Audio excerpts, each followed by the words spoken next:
우리 너무나도 잘 알고 있는 창세기 1장 1절과 2절 말씀 가지고 창조 속에 드러난 하나님의 구원 계획이라는 제목으로 하나님 말씀 증거하겠습니다. 오늘부터 우리는 10주간 이 창세기 1장에서 11장까지의 원 역사를 살피려고 합니다. 이 시리즈의 대주제는 앞에서 말씀드렸듯이 The First Story입니다. 처음에서 길을 찾다입니다.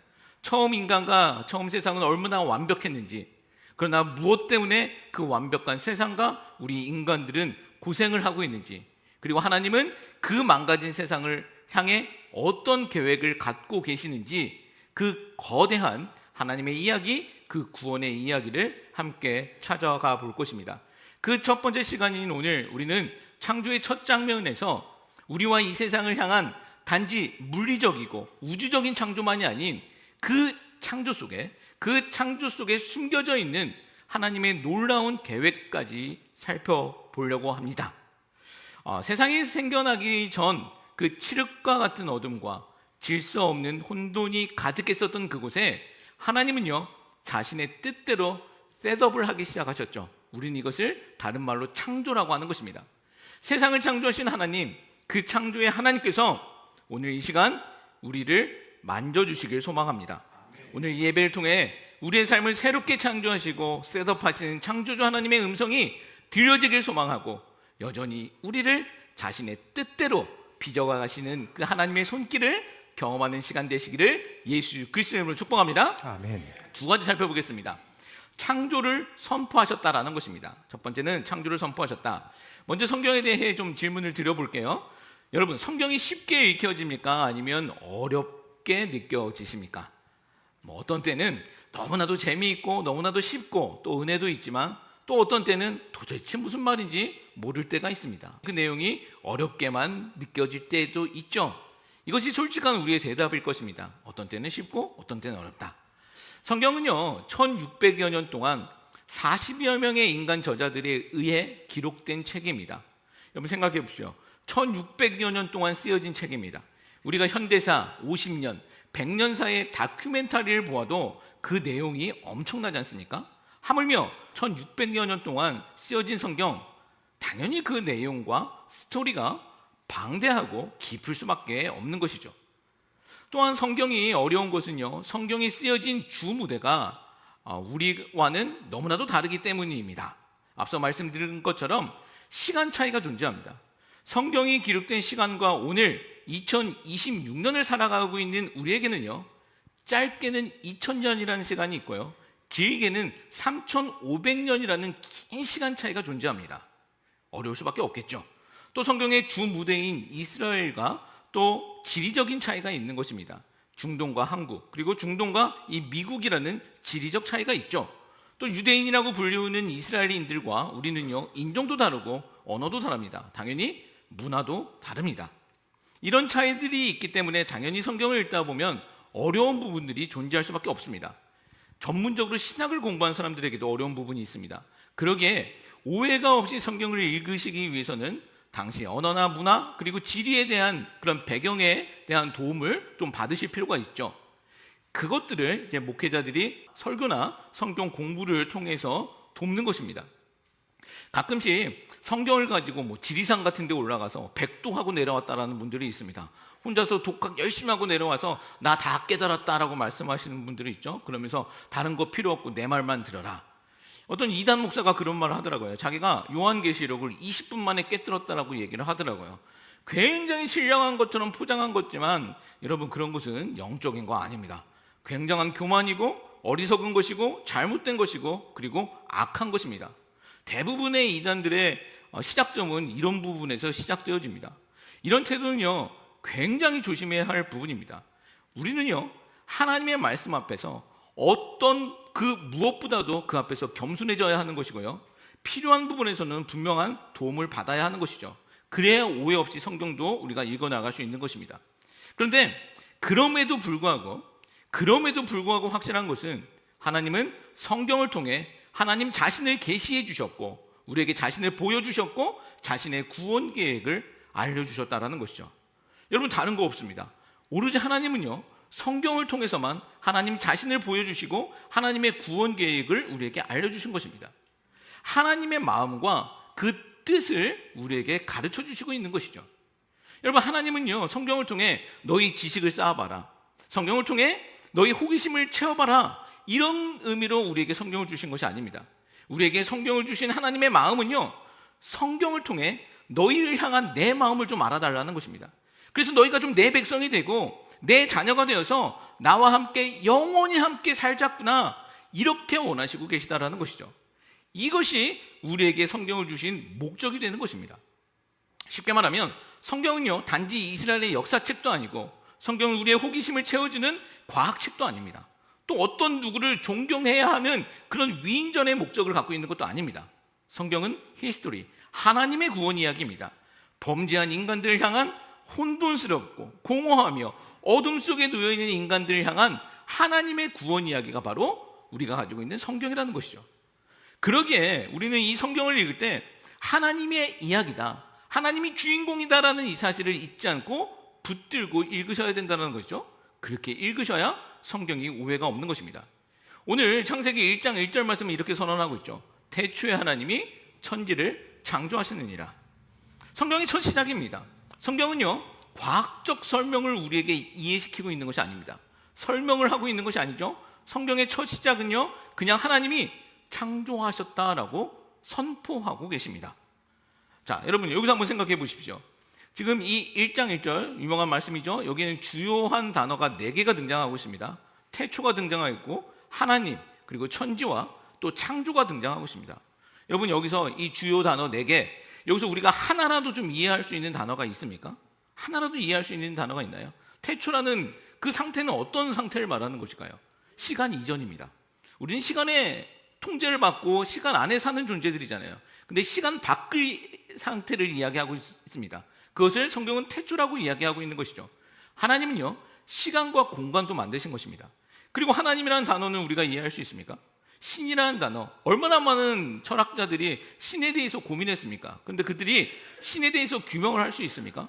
만약에 우리 인간들의 노력으로 인해 신에 대해 알 수 있다면 그 신은요, 열등한 신입니다. 우리보다 뛰어난 신은요, 우리가 알 수 없어요. 하나님, 우리가 알 수 없습니다. 하나님이 자신을 계시하지 않으시면 우리는 알 수 없습니다. 그리고 천지라는 단어, 여러분, 이 천지라는 단어는 이해가 되십니까? 그냥 하늘과 땅을 이야기하는 것 아닙니다. 우리가 개념하지 못하는 모든 것을 포함한 것, 그것을 천지라고 하는 것입니다. 우리가 살아가고 있는 이 지구 땅에 사람들이 밝혀진 그런 생물 숫자만 해도 한 250만 종 정도 되어진다고 합니다. 엄청나게 많은 숫자잖아요. 근데 과학의 증거가 무엇이냐면 이것이 한 15% 정도만 이 사람들에 의해 밝혀진 것이라는 것이죠. 나머지 한 800만 종 같은 경우는 알지도 못한다라는 것입니다. 근데 여러분, 우리가 살고 있는 이 지구상에 있는 생물들의 이야기만입니다. 이 넓은 우주에 얼마나 많은 일들이 있겠습니까? 우리는 알 수 없습니다. 그 모든 상황, 모든 상태, 그 천지에 대해서 우리는 이해할 수도 없죠. 또 창조라는 것은요, 우리는 어떻게 할까요? 우리는 발견은 할 수 있고 발명은 할 수 있습니다. 우리가 알지 못했던 것을 찾아내는 것을 우리는 발견이라고 하죠. 그리고 있는 것들을 조합해서, 어떤 머리 좋은 사람이 있는 것들을 조합해서 무엇인가를 만들어내면 그것을 발명이라고 합니다. 그런데 창조라는 것은 이와 전혀 다른 것입니다. 창조는요, 없는 것에서 있는 것을 만들어내는 영역이에요. 이것은 우리의 영역이 아닙니다. 우리의 능력도 아니고요, 우리가 이해할 수 있는 부분도 아닙니다. 만약 이 모든 것들을 성경이 설명하려고 했다면 우리는 절대 오늘날 성경을 가지고 다닐 수 있는 그런 상태가 아니겠죠. 그 분량이 엄청날 것이기 때문입니다. 우리 찬양했듯이 다 표현 못해도 우리의 인간의 제한된 언어로 하나님에 대해, 하나님이 말씀하시는 것에 대해 표현도 하지 못할 뿐더러, 만약에 표현했다 할지라도 그 분량이 어마어마하기 때문에 우리는 다 이해할 수도 없다라는 것입니다. 인간의 그 제한된 언어로 설명이 불가능하다라는 거예요. 우리 이번 주 음향공사 했습니다. 공사를 담당하시는 그 기사님과 우리 백승용 목사님이 새로운 기계에 대해서, 믹서에 대해서 막 이야기를 하시는데, 대화를 하시는데, 저는 무슨 외계인들이 대화하는 줄 알았어요. 무슨 말인지 도저히 모르겠는 거예요. 어떤 개념도 모르겠고 그 단어조차도 무슨 말인지도 모르겠더라고요. 우리의 뇌는요, 우리 굉장히 똑똑해 보이지만 우리의 뇌는요, 요만합니다. 요만해요. 두 주먹보다 조금 더 크다라는 것입니다. 가끔 뭐 얼굴이 큰 사람들이 있지만 뇌가 큰 것이 아니라 이 해골이 두꺼운 겁니다. 아무리 머리가 커도 뇌는 이 두 주먹보다 조금 큰 것입니다. 요만한 뇌로 우리가 어디까지 이해할 수 있겠습니까? 여러분, 물이 몇 도에 끓죠? 물이 몇 도에 끓습니까? 100도에 끓습니다. 근데 우리는 물이 왜 90도에 끓지 않는지, 왜 110도에 끓지 않고 왜 하필이면 100도에 끓는지에 대해서 이해하고 설명할 수 있는 사람 우리 중에 몇이나 될까요? 굉장히 드물 겁니다. 몇 안 될 거예요. 그냥 우리는 그것을 받아들이는 것뿐입니다. 뭐 요즘 TV에서 흑백 요리사 뭐 여러 요리사들이 등장하고 있지만 그 사람들한테도 물어보십시오. 그것을 이해하고 설명할 수 있는 사람 거의 없습니다. 그냥 이해는 못하고 그것이 사실이기 때문에 받아들이는 것뿐이죠. 비슷한 예로 성경이 그 첫 시작을 태초에 하나님이 천지를 창조하시니라 라고 설명이 아닌 선포로 시작한 것은 우리 보고 이해하라는 것이 아니라 믿으라 하시는 것입니다. 우리는요, 설명해도 이해 못합니다. 그저 믿을 수밖에 없는 부분이고 영역입니다. 여러분, 성경은요, 믿음으로 시작해서 믿음으로 끝이 납니다. 그리고 우리 신앙 역시 믿음으로 시작해서 믿음으로 끝이 나는 것입니다. 여러분, 여기서 오해하지 마십시오. 저는 무조건 덮어놓고 믿으라는 것에 대해서는 반대합니다. 그러나 성경이 믿으라고 하는 영역에서는 우리는 믿을 수밖에 없다는 거예요. 성경이 믿으라고 하면 성경이 선포하는 부분에서는 우리는 믿을 수밖에 없다는 것이죠. 여러분, 정말 소망하는 것은 이 사실, 태초에 하나님이 천지를 창조하시느니라, 이 사실들이 믿겨지는 은혜가 있기를 소망합니다. 창세기 1장은요, 그 31절까지 있는데 2절부터 31절까지는 이 1절, 태초에 하나님이 천지를 창조하시느니라 라는 이 창조의 자세한 내용으로 기록되어 있습니다. 우리가 잘 알고 있는 7일간의 창조에 대해서 2절부터 31절까지는 기록하고 있는 거죠. 우리 표를 한번 보여주실래요? 표를 보면 하나님의 천지 창조를 전반부와 후반부로 나누어 볼 수 있습니다. 일곱째 날 빼고요. 전반부 3일 그리고 후반부 3일로 나누어 볼 수 있는데, 전반부 3일, 첫째 날은 빛과 어둠을 만드시고 나누십니다. 빛을 만드시고 어둠 지역에서 나누시죠. 그리고 둘째 날은 물과 하늘을 나누십니다. 궁창을 두시고요. 궁창 위에 물과 궁창 아래의 물을 나누십니다. 그리고 세 번째 날은 바다와 육지를 나누시죠. 그것이 전반부에 하나님께서 하신 일들입니다. 그리고 후반부 4, 5, 6일째는 무엇을 하셨냐? 4일째 해와 달과 별을 만드셔서 빛과 어둠 속에 넣어버리십니다. 채워 넣으셨다는 거예요. 그리고 다섯 번째 날은 2일에 만들었었던 물과 하늘을 나누셨던 그 공간에 새와 물고기를 만들어서 넣으십니다. 채워 넣으신 것입니다. 그리고 여섯째 날은 동물과 사람을 만들어서 바다와 육지 가운데 채워 넣으신 것이죠. 그리고 일곱 번째 날 하나님께서는 안식하신 것입니다. 이렇게 좀 이해를 하시고 오늘 말씀을 좀 보셨으면 좋겠습니다. 자, 여기서 질문 하나 드리겠습니다. 여러분, 창세기를 제일 처음 듣고 읽었던 사람은 누구일까요? 창세기를 제일 처음 듣고 읽었던 사람, 창세기의 1차 독자, 제일 첫 번째 독자가 누구냐라는 것이죠. 구약 성경의 처음 5권을 우리는 창세기, 출애굽기, 레위기, 민수기, 신명기라고 말씀하고 있죠. 이것을 우리는 모세 오경이라고 합니다. 이것을 유대인들은 토라, 율법이라고 합니다. 이 모세 오경이라고 하는 것은 모세가 이 5권의 인간 저자라는 것을 의미하는 것이겠죠. 모세가 하나님의 말씀을 듣고 광야에서 이 성경들을 기록했습니다. 모세가 기록한 이 성경을 처음 읽은 사람들이 누구겠습니까? 당연히 모세와 함께 출애굽한 이스라엘 백성들이 제일 처음 읽은 것입니다. 출애굽한 이스라엘 백성들이 성경의 첫 이야기의 첫 독자가 된 것입니다. 자, 그렇다면 출애굽한 이스라엘 백성들은 어떤 사람이었을까요? 출애굽한 이스라엘 백성들은 어떤 사람들이었습니까? 400년 동안 애굽에서, 이집트에서 종살이를 하다가 이제 막 광야로 탈출해 나온 사람들입니다. 여러분, 400년이 말이 400년이지 오늘날 족보로 따지면요, 적어도 13대에서 16대 손 이상까지 애굽에서, 이집트에서 노예로 살았다라는 것입니다. 노예로 살았던 민족, 내 아버지 16대 아버지서부터 계속 노예로 살았던 사람들입니다. 그냥 노예죠. 몸은 그들이 출애굽했지만 그들의 정신과 세계관은 어디에 있었겠습니까? 여전히 애굽 안에 갇혀 있었던 것입니다. 여러분, 당시 애굽, 당시 이집트는 어떤 곳이었을까요? 요즘이야 많은 영화들이 있잖아요. 고대 이집트를 배경으로 하는 영화 같은 거 보시면 아실 거예요. 이집트는요 태양을 섬겼습니다.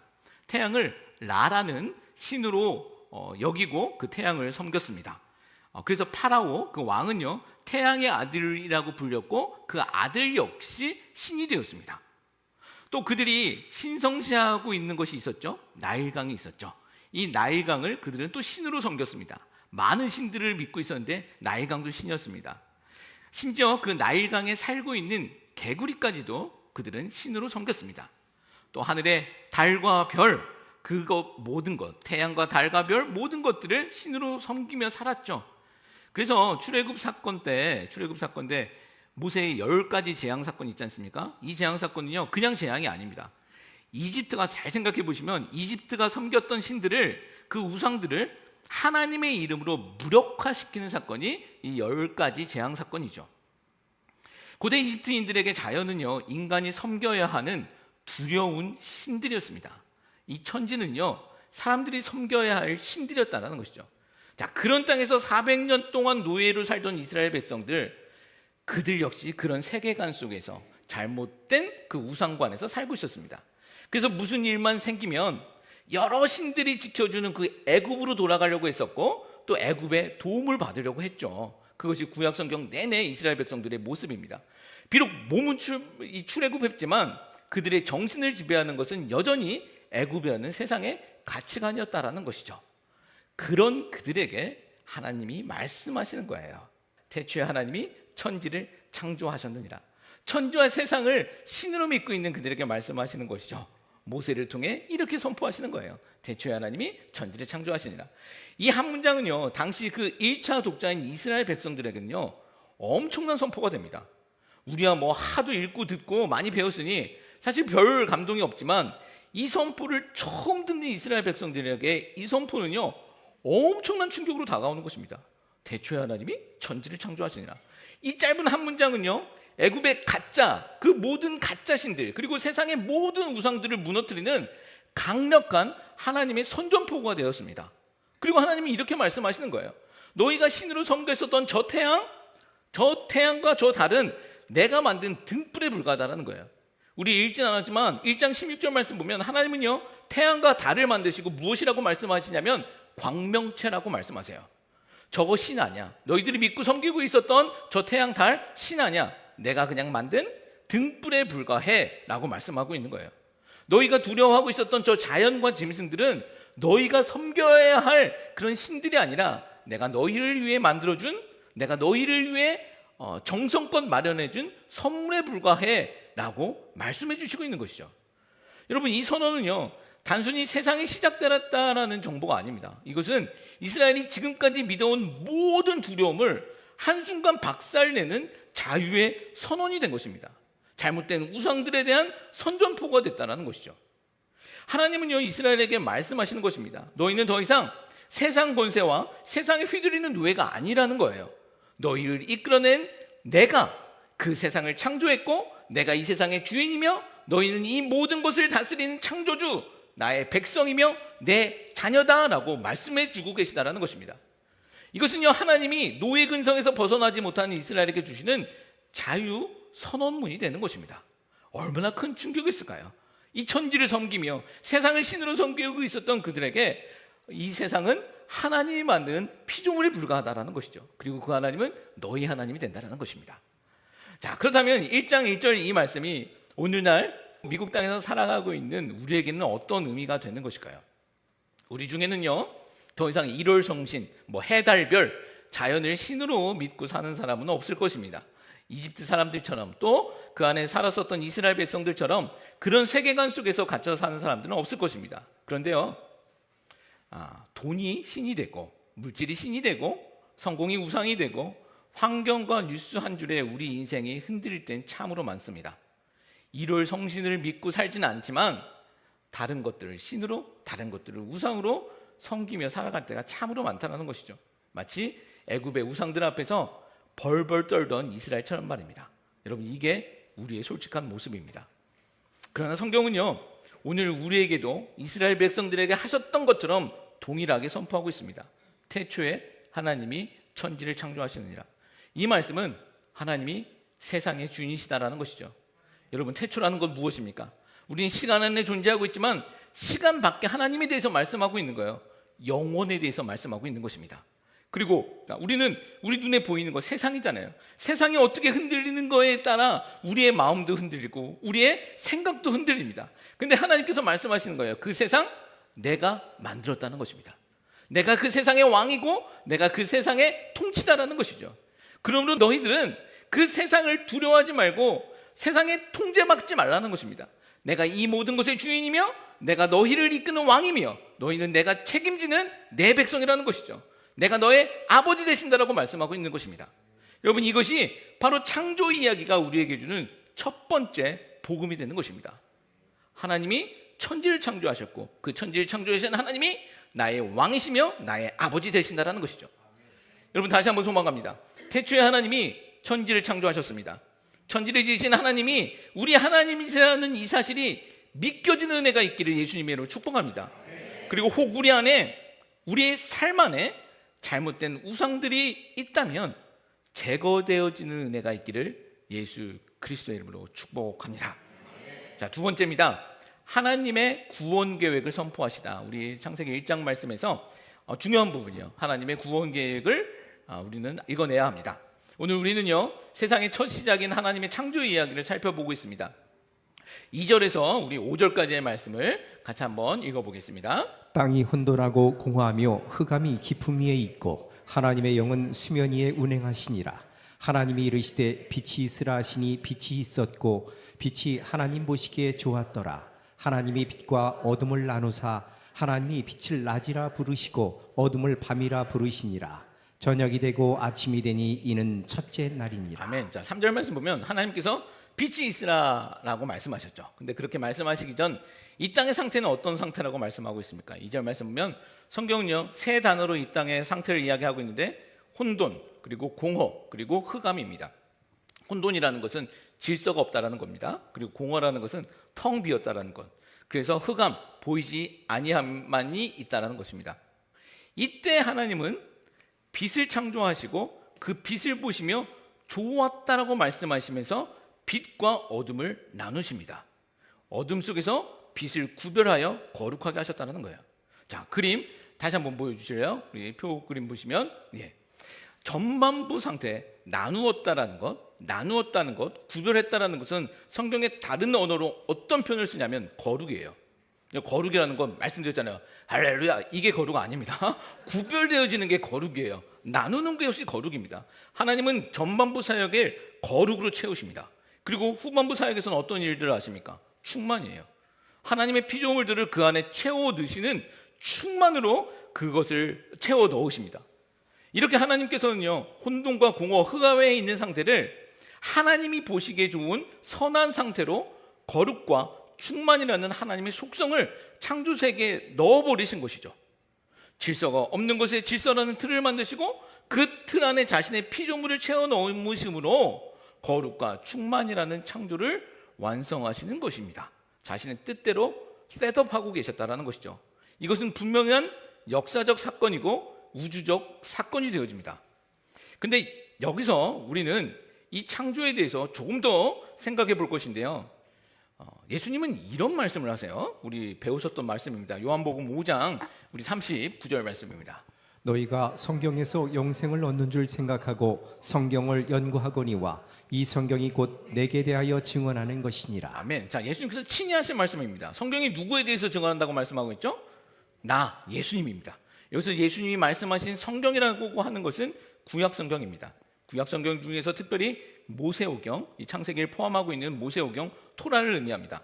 자, 무슨 말씀이냐면 제가 종종 말씀드립니다. 구약 성경은요, 예수님이라는 신약의 빛으로 비추어 보아야 제대로 된 해석을 할 수 있습니다. 왜냐하면요, 구약은 그림자이고 예수님이 실체이기 때문입니다. 우리가 그림자만 보면 이것이 주먹인지 공인지 구별하기가 어렵죠. 그럴 때 빛을 비춰주면 이것이 공이다, 주먹이다라는 것을 알 수 있지 않습니까? 구약도 그렇게 보아야 된다는 것이죠. 구약을 구약으로만 해석해내면 사실 우리에겐 별 의미가 없습니다. 우리는 그냥 그림자만 보고 그냥 추측만 하는 것이죠. 근데 빛이라는, 예수님의 빛이라는 그 빛으로 해석해야 합니다. 생각해보죠. 아브람, 다윗, 우리 너무나도 잘 알고 있는 인물들입니다. 자, 아브람의 다윗 이야기 어떻게 생각해 보면 그냥 이스라엘이라는 나라의 위인들이지 우리에게 어떤 의미가 있습니까? 차라리 우리는 이순신 장군이나 세종대왕 존경해야 하는 것이 맞겠죠. 근데 예수님이라는 빛을 그들에게 비춰보았을 때 그 아브라함과 다윗은요, 그냥 위인이 아니라 그 속에서 일하시는 하나님의 그 선한 일하심과 구원 계획을 우리는 볼 수 있게 되어진다는 것입니다. 예수님이라는 빛을 비춰보았을 때 그 의미가 살아난다는 것이죠. 여러분, 창조 사건도 마찬가지입니다. 하나님이 개입하시기 전, 창조하시기 전 세상 상태가 어땠습니까? 공허하고 혼돈하면서 그래서 어둠만 가득했습니다. 이곳에 하나님이 개입하심으로 보시기에 좋은 것으로 창조가 완성되어지는 것이죠. 여러분 기억해 보세요. 혼돈, 공허, 그리고 어둠이 있습니다. 이 상태는요, 단지 창세기 1장의 첫 세상만을 이야기하는 것이 아니에요. 자, 그러면 어떤 상태를 이야기하는 것일까요? 그럼 무엇일까? 바로 하나님을 떠난 우리 인간들의 영적인 상태를 말씀하고 있는 것입니다. 다시 한번 말씀드릴게요. 이 혼돈과 공허, 어둠은요, 단지 창세기 1장의 세상의 첫 상태를 이야기하는 것이 아니라 하나님을 떠난 인간의 자화상이 되어진다는 것입니다. 생각해 보십시오. 하나님을 떠난 인간의 상태, 혼돈만 있습니다. 질서가 없죠. 무엇이 기준인지도 모른 채 살아갑니다. 그저 닥치는 대로 내가 보기에 좋은 것 붙잡고 살아갑니다. 기준이 없기 때문이죠. 그리고 공허는 무엇입니까? 내 빈 곳, 허전한 빈 곳입니다. 그 빈 곳을 채워놓기 위해 마음껏, 내 욕심껏, 내 탐욕으로 모든 것을 갈아 넣고 있지만 여러분, 그 빈 공간은 채워지지 못하더라는 거예요. 끊임없이 그 공허함은 우리를 괴롭히다라는 거예요. 이것도 예전에 말씀드렸죠. 왜 그렇습니까? 하나님이 있어야 할 자리에 하나님이 아니라 온 세상이 우리 가운데 들어와도 그 자리는 채울 수 없는 거예요. 하나님이 들어가 계셔야 할 자리에는요, 하나님이 들어오심으로 채워진다라는 거죠. 그러니까 하나님 떠난 모든 인간들은 그 공허함 속에 목말라 하며 살아가고 있는 것입니다. 그렇게 앞날을 모른 채 어둠 속에서만 살아가고 있다는 거죠. 눈을 떴지만 보지 못하는 소경이 되어 살아가고 있다는 것이죠. 자, 오늘날을 보면 이런 것입니다. 우리가 아무리 애를 써도 삶의 우선순위가 잡히지 않아 혼돈스러울 때가 있습니다. 무엇을 먼저 잡아야 하는지 그 기준점이 불명확해 해서 굉장히 혼돈스러울 때가 있죠. 그리고 또 어쩌면 누구보다도 더 열심히 산 것 같은데 가슴 한구석에는 채워지지 못하는 그 공허함이 있어요. 빈 공간이 남아 있습니다. 그리고 내일 일을 알 수 없어 두려움에 떠는 흑암 속에 놓여 있는 인간. 이것이 구원이 필요한 우리 인생의 민낯이 되어진다는 것입니다. 여러분, 이것이 우리의 예전 모습이었습니다. 근데 이 절망적인 혼돈과 공허, 그리고 그 어둠 속에 있었던 우리에게 엄청난 사건이 벌어지죠. 그 엄청난 사건이 무엇입니까? 바로 하나님이 찾아오셔서 이렇게 말씀하시는 거예요. 빛이 있으라. 오늘 말씀 3절 말씀처럼 빛이 있으라. 하나님이 우리 안에 찾아오셔서 이렇게 말씀하시는 거예요. 빛이 있으라. 여러분, 이 빛, 하나님이 우리에게 말씀하셔서 찾아오셔서 말씀하신 이 빛은 무엇일까요? 요한복음 8장 12절 말씀, 이 부분도 우리가 배웠었던 부분입니다. 같이 한번 읽습니다. 예수께서 또 말씀하여 이르시되 나는 세상의 빛이니 나를 따르는 자는 어둠에 다니지 아니하고 생명의 빛을 얻으리라. 아멘. 자, 그 빛은 무엇입니까? 예수님이라는 것이죠. 여러분, 구원이라는 것은요, 혼돈스럽고 공허해서 그래서 어둠밖에 없는 우리 인생에 예수님이라는 빛이 개입하시는 사건이에요. 내가 빛을 찾아가는 것이 아니라 하나님이 우리 가운데 찾아오셔서 빛이 있으라고 명령하시고 빛이신 예수님이 내 어둠을 뚫고 찾아오는 사건이 바로 구원의 시작, 새 창조가 되어진다라는 거예요. 할렐루야. 자, 그렇게 하나님은요, 첫 창조 때에는 창조의 빛을 비춰주신 것이고요, 우리에게는요, 예수님이라는 구원의 빛, 생명의 빛을 비추어 주신 것입니다. 그리고 그 후에 두 가지 단계를 통해서 우리 인생을 하나님께서는요, 새롭게 빚어가고 계신 것입니다. 이것이 창조의 원리이자 구원의 원리가 되는데요, 아까 말씀드렸었던 창조의 원리의 모습이 그대로 등장하고 있습니다. 첫 번째, 거룩입니다. 하나님께서 생명의 빛을 우리에게 비춰주시고 우리를 거룩한 존재로 만들어가고 계시다라는 것이죠. 하나님은 빛을 만드시고 가장 먼저 그 빛과 어두움을 구별하셨습니다. 나누셨습니다. 이것이 성경에서 말씀하고 있는 첫 번째 구별, 첫 번째 거룩이 되어집니다. 하나님은요, 어둠 속에서 빛을 구별하셔서 거룩하게 하셨다라는 것이죠. 마찬가지로요, 하나님은요, 우리를 세상 속에서 구별하셔서 거룩하게 만드시는 것입니다. 그리고 무엇이 하나님이 기뻐하시는 일인지, 무엇이 우리가 버려야 할 어둠인지를 구별하라고 우리에게 요청하고 계신 것이죠. 여러분, 잊지 마시기 바랍니다. 하나님이 우리를 거룩하게 부르셨습니다. 그 거룩한 부르심에 합당한 삶을 살아낼 수 있는 우리 모두가 되시길 소망합니다. 이것이 우리를 향한 하나님의 첫 번째 구원 사역이 되는 것이죠. 그 두 번째 사역, 후반부 사역 무엇이었습니까? 충만이라는 사역이 있었습니다. 공허한 자리를 생명으로 채우시는 사역이 있었습니다. 창조 사역의 두 번째 원리죠. 하나님은 거룩하게 하신 후 무엇을 하셨습니까? 하나님은 그 텅 빈 공간을 해와 달, 새와 물고기 그리고 인간으로 가득 채워 넣으셨죠.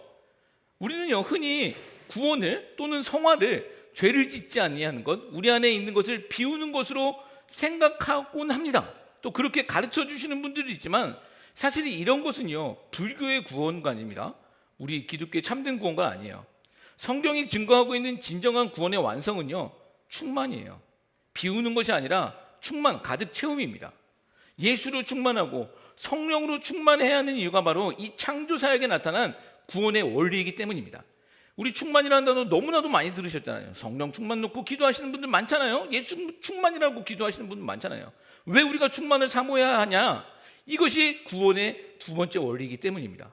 예수로 충만하고 성령으로 충만해야 된다는 것이죠. 그럴 때 하나님께서는요, 세상이 줄 수 없는 하늘의 평안과 위로, 기쁨과 그리고 성령의 열매로 우리의 삶 가운데 가득가득 채워 넣어 주시는 것입니다. 이렇게 우리 안에 예수로 또 성령님으로 충만할 때 비로소 우리는 보시기에 좋았더라라는 하나님의 창조 목적을 회복하게 된다는 거예요. 잘했다 칭찬, 우리 장로님께서 기도하셨던 것처럼 마지막 날 우리가 잘했다 칭찬받는 것, 구약 성경에서 무엇이냐고 말씀하고 있냐면 보시기에 좋았더라.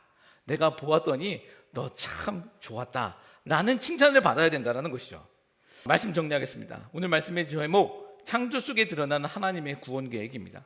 두 가지 살펴봤습니다. 첫 번째는 창조를 선포하셨다라는 것이죠. 태초에 하나님이 천지를 창조하시느니라 라는 이 말씀의 핵심은요, 세상의 주인이, 세상의 왕이 하나님이시다라는 거예요. 그러므로 너희는 그 세상을 두려워하지 말고 세상의 왕인 하나님의 백성답게, 하나님의 자녀답게 살라는 것이죠. 애굽의 우상들처럼 우리를 위협하는 세상과 환경과 뉴스, 그런 위기에 여러분 너무 주눅들지 마십시오. 창조주 하나님이 우리의 아버지가 되십니다. 내가 너를 위해 해와 달을 만들었고 이 세상을 지었다라고 말씀하시는 그 하나님의 음성이 우리에게 들려지길 소망합니다. 세상의 노예, 환경의 노예가 아니라 세상의 왕이신 하나님의 자녀답게 세상 속에서 당당히 믿음으로 걸어갈 수 있는 은혜가 넘쳐나기를 소망합니다. 그런 가정, 그런 우리 교회가 되기를 예수 그리스도로 축복합니다. 아멘. 자, 두 번째, 하나님의 구원 계획을 선포하셨다라는 것이죠. 우리는 창조의 첫 페이지에서 단지 세상의 첫 이야기만이 아닌 우리를 향한 거대한 구원의 그 설계도까지 살펴보았습니다. 혼돈과 공허뿐인, 그래서 어둠뿐인 우리 인생에 하나님이 찾아오셔서 빛이 있으라고 명령하셨습니다. 그리고 그 빛은 생명의 빛 되시는 예수 그리스도가 되어진다는 것이죠. 그리고 두 가지 원리에 대해서 말씀드렸죠. 구원은 어둠으로부터 나를 구별하는 거룩에서 시작해서 예수님으로, 성령님으로 나를 채우는 충만으로 완성되어집니다. 거룩과 충만이 우리에게 따라와야 된다는 것입니다. 여러분, 다시 한번 소망합니다. 하나님의 말씀으로, 하나님의 뜻으로 거룩해지길 소망합니다. 아멘. 그리고 예수님으로, 성령님으로 충만해지길 소망합니다. 그래서 거룩과 충만으로 하나님 보시기에 좋았더라라는 하나님의 새로운 피조물, 새 창조물들이 되시기를 예수 그리스도의 이름으로 축복합니다.